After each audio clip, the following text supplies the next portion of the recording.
Bagian yang pertama, pengertian mengenai evaluasi pembelajaran.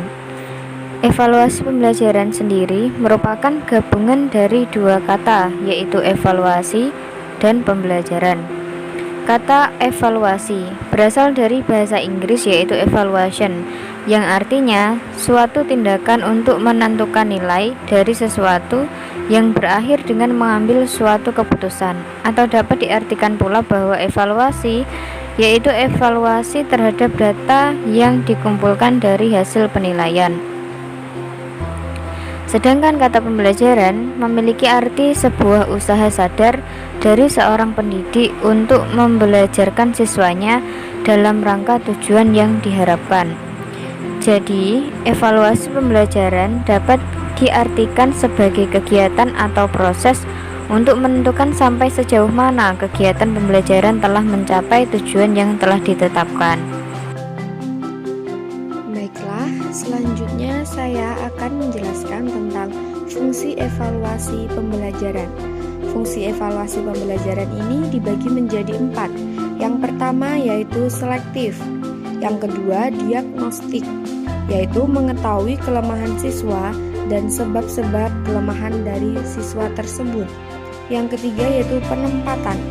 Penempatan ini dengan menentukan dengan pasti di kelompok mana seorang siswa harus ditempatkan. Yang keempat ada pengukur keberhasilan, yaitu mengetahui sejauh mana suatu program berhasil diterapkan. Keberhasilan program ditentukan oleh beberapa faktor, yaitu diantaranya ada faktor guru, metode pengajar, kurikulum, sarana, dan sistem kurikulum. Selanjutnya ada prinsip-prinsip dalam evaluasi pembelajaran. Prinsip-prinsip dalam evaluasi pembelajaran ini dibagi menjadi 2, yaitu prinsip umum dan prinsip khusus. Prinsip umum diantaranya yang pertama valid, yang kedua berorientasi pada kompetensi, yang ketiga berkelanjutan, yang keempat menyeluruh, yang kelima bermakna, yang keenam adil dan objektif, yang ketujuh terbuka, yang kedelapan ikhlas, kesembilan ada praktis, dan yang terakhir dicatat dan akurat. Selain prinsip-prinsip umum tersebut, dalam prinsip evaluasi pembelajaran terdapat prinsip khusus. Prinsip khusus ini terbagi jadi beberapa prinsip. Yang pertama yaitu prinsip objektivitas, yang kedua prinsip kontinuitas, yang ketiga prinsip integritas, yang keempat prinsip kontrolitas, dan yang terakhir ada prinsip pengembangan.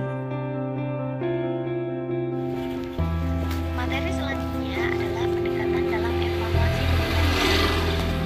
Saya Evaluator Aziza akan menjelaskannya sebagai berikut.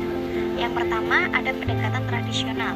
Pendekatan ini ditujukan pada perkembangan aspek intelektual peserta didik yang dituntut untuk menguasai mata pelajaran.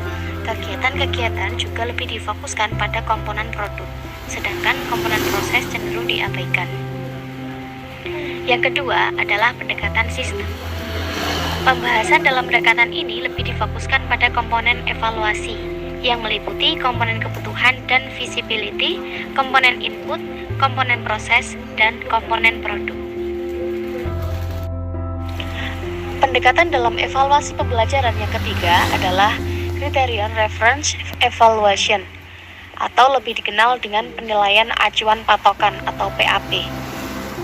Pendekatan ini dapat digunakan dengan membandingkan hasil yang diperoleh peserta didik dengan sebuah patokan atau kriteria yang secara absolut atau mutlak yang telah ditetapkan. Sedangkan pendekatan yang keempat adalah Norm Referenced Evaluation, atau yang disebut PAN, penilaian acuan norma, yang membandingkan skor setiap peserta didik dengan teman satu kelasnya yang bersifat relatif. Materi selanjutnya adalah alat-alat evaluasi pembelajaran. Alat-alat evaluasi pembelajaran terdiri dari 2 jenis, yaitu tes dan non-tes. Saat ini kita lebih mengacu pada alat evaluasi yang berbentuk tes. Nah, alat evaluasi tes ini jika dilihat dari jumlah peserta didik dibagi menjadi 2 jenis. Yang pertama tes kelompok dan tes perseorangan. Jika dilihat dari kajian psikologi, Tes dapat dibagi menjadi 4, yaitu tes intelijensi umum, tes kemampuan khusus, tes prestasi pelajar, dan tes kepribadian. Sedangkan jika dilihat dari cara penyusunannya, tes juga dapat dibagi menjadi 2 jenis, yaitu tes buatan guru dan tes standar.